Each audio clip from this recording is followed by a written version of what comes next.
شروع کرتے ہیں اللہ کے بابرکت نام سے جو انتہائی عالی رتبہ اور بہت جلیل القدر ہے۔ سب تعریفیں میرے رب العزت کے لیے ہیں۔ صلاۃ و السلام علیکہ یا سیدی یا رسول اللہ صلی اللہ علیہ وآلہ وسلم۔ اسکیری اردو ٹیلز کے معزز ناظرین کو السلام علیکم۔ حضور نبی کریم صلی اللہ علیہ وآلہ وسلم پر درود و سلام پڑھا کریں، یہ اللہ اور ان کے فرشتوں کا ورد ہے۔ قرآن پاک بما ترجمہ اور 5 ٹائم نماز پڑھا کریں۔ سیرت نبی کی کتابوں کو اپنی زندگی کا اہم حصہ بنائیں۔ اور آج کی سٹوریز کی طرف بڑھتے ہیں جو کہ نہایت دلچسپ اور سبق آموز کہانی ہے۔ اس کہانی سے جو بھی سبق آپ حاصل کریں کومنٹ میں اپنی رائے ضرور دیجیے گا۔ اور بڑھتے ہیں سٹوری کی طرف۔ ایک ویران حویلی تھی جس کے در و دیوار پر صدیوں کی خاموشی چھائی رہتی تھی۔ اس حویلی میں ایک بانجھ مرد احمد اور اس کی بیوی مہر النساء رہتی تھی۔ احمد کی بے اولادی کا دکھ دونوں کے دلوں میں ایک گہرا کھاؤ بن چکا تھا۔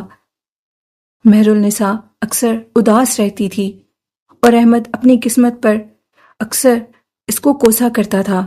انہیں معلوم نہ تھا کہ یہ حویلی صرف ان کے دکھوں کا مسکن نہیں بلکہ ایک ایسی قدیم طاقت کا گھر بھی ہے جو ان کے وجود کو تار تار کر دے گا۔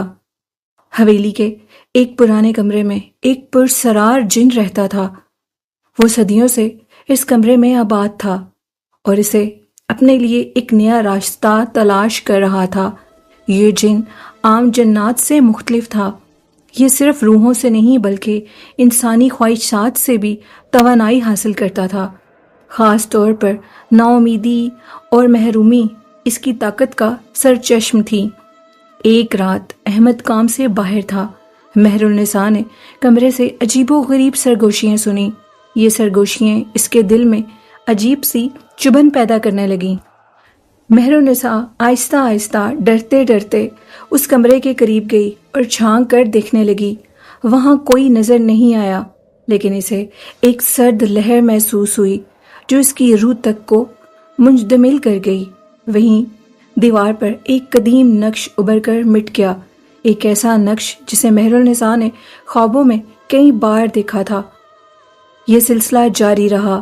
راتوں کو مہر النساء کو کسی کے چلنے کی آوازیں، سرگوشیاں اور کبھی کبھی ایک عجیب سا سایہ دکھائی دیتا تھا جو بہت مدھم ہوتا تھا۔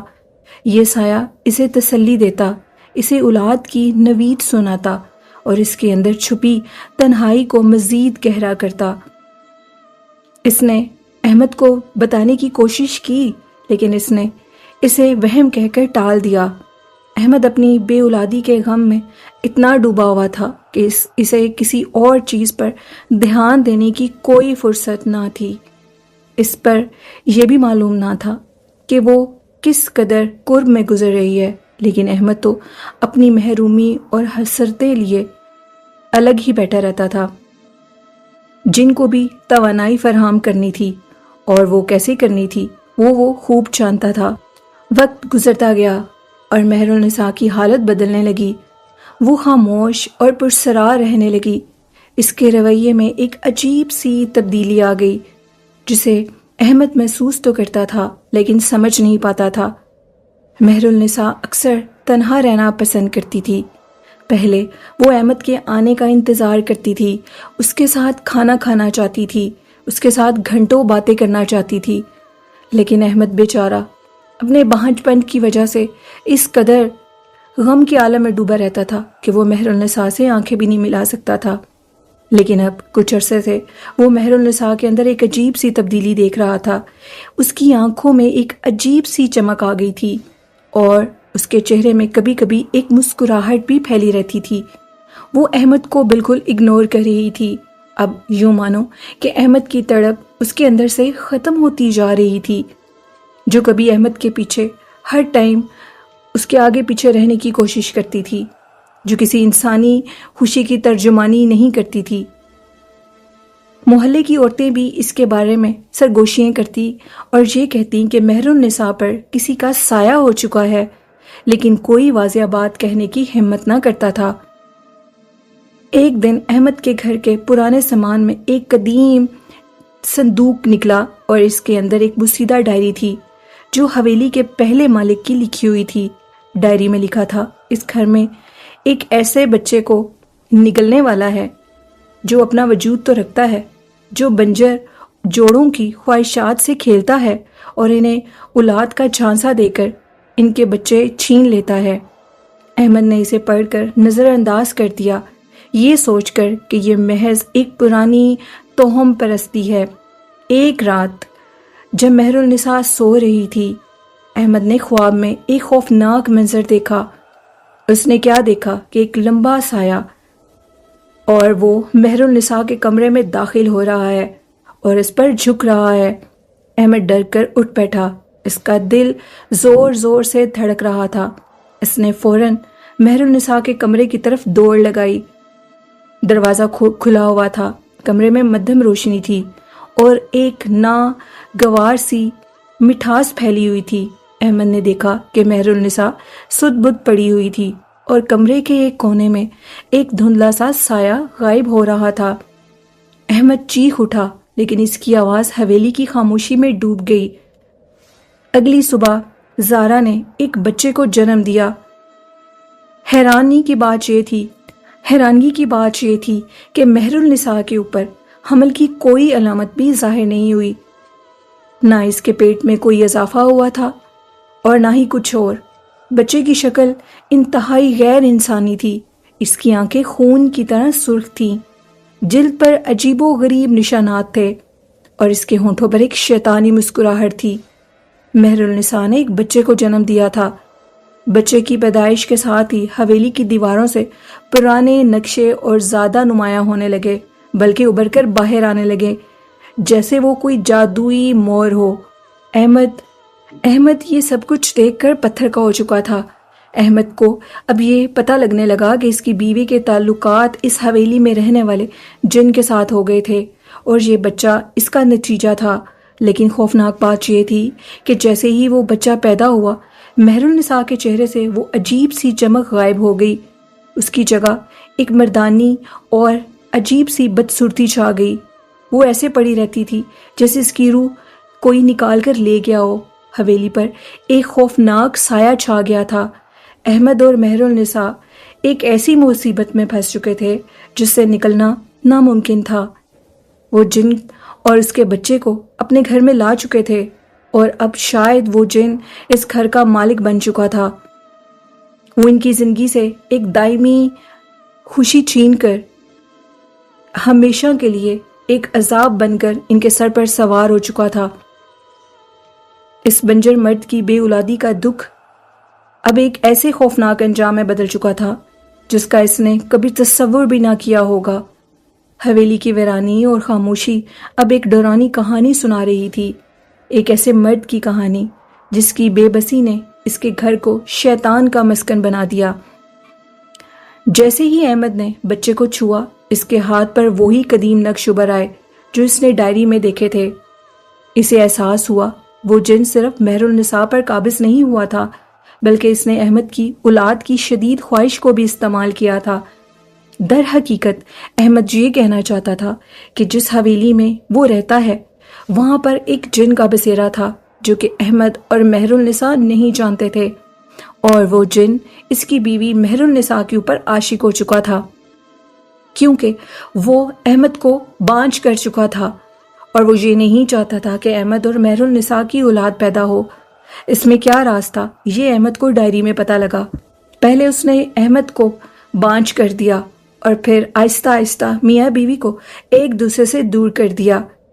دراصل وہ جو بچہ اس دنیا میں آیا تھا وہ کوئی انسان نہ تھا، بلکہ ایک طاقتور جن کا بچہ تھا، جس کے ذریعے جن اس دنیا سے مکمل طور پر اندر داخل ہو سکتا تھا۔ مہر النساء کی روح اس بچے کی پیدائش کے ساتھ ہی جن نے نگل لی تھی، یعنی مہر النساء مر چکی تھی اور اب احمد کی باری تھی۔ وہ جن احمد کی روح کو بھی اپنے اندر جذب کر کے اس حویلی میں ہمیشہ کے لیے قید کرنا چاہتا تھا، تاکہ حویلی کی دیواروں سے ایک بھیانک ہنسی کی گونج سنائی دیتی تھی جو احمد کے دل کو چیر دیتی تھی۔ احمد کو یہ پتہ لگ چکا تھا کہ اس کی بیوی مہر النساء اب اس دنیا میں نہیں ہے۔ احمد اس قدر بے بس تھا کہ اس کی چیخیں حویلی کے ویران راہداریوں میں گونج اٹھیں۔ بچے کی خوفناک ہنسی پورے گھر میں پھیل گئی۔ اچانک احمد کو ڈائری کا ایک آخری جملہ یاد آیا جو اس نے نظر انداز کر دیا تھا۔ اس وجود کا زور اس وقت تک ٹوٹ نہیں سکتا جب تک خوشیوں کی کوئی امید اس کے گھر میں باقی ہو۔ یہ وجود نا امیدی سے جنم لیتا ہے اور نا امیدی پر پلتا ہے۔ احمد جو ہمیشہ اپنی بے اولادی پر روتا تھا، آج اسے یہ حقیقت سمجھ میں آئی کہ اس کا یہ غم اس جن کی طاقت تھا۔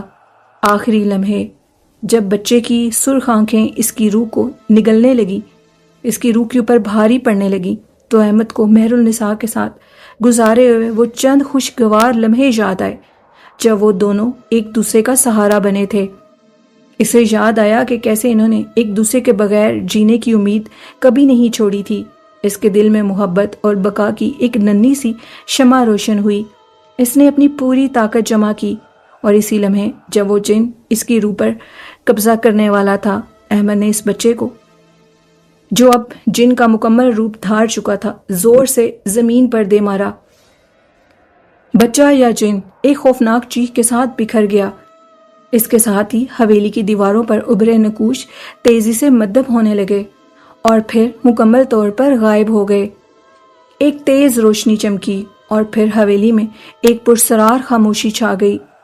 مہر النساء جو اب تک بے سدھ پڑی تھی، اس کے چہرے پر ایک پرسکون مسکراہٹ پھیل گئی۔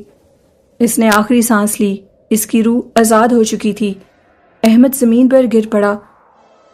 اس کے ہاتھ پر وہ منحوس نقوش اب بھی موجود تھے، لیکن اب وہ بے جان تھا۔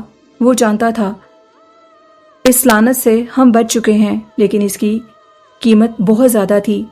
اس نے اپنی بیوی، اپنی خواہشیں، اپنی خوشیاں، اپنی زندگی کی تمام امیدیں کھو دی تھیں۔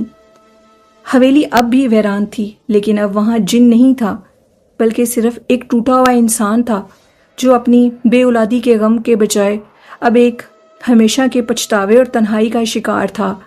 حویلی کی فضا میں اب بھی ایک خوفناک سرگوشی باقی تھی جو احمد کو یاد دلاتی تھی کہ کچھ خواہشات کو کبھی پورا نہیں ہونا ہوتا۔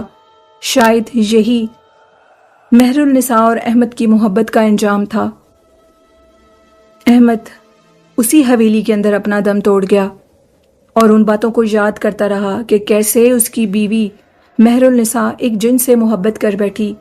ہاں، شاید احمد کے بانجھ پن نے ہی مہر النساء کو اس جن کے قریب کر دیا، لیکن یہ سارا دھوکہ اور ساری غلط فہمیاں اس جن کی تھیں جو کہ احمد اور اس کی بیوی مہر النساء کے اندر اس جن نے پیدا کی۔ پہلے چالاکی سے احمد کو بانجھ کر دیا۔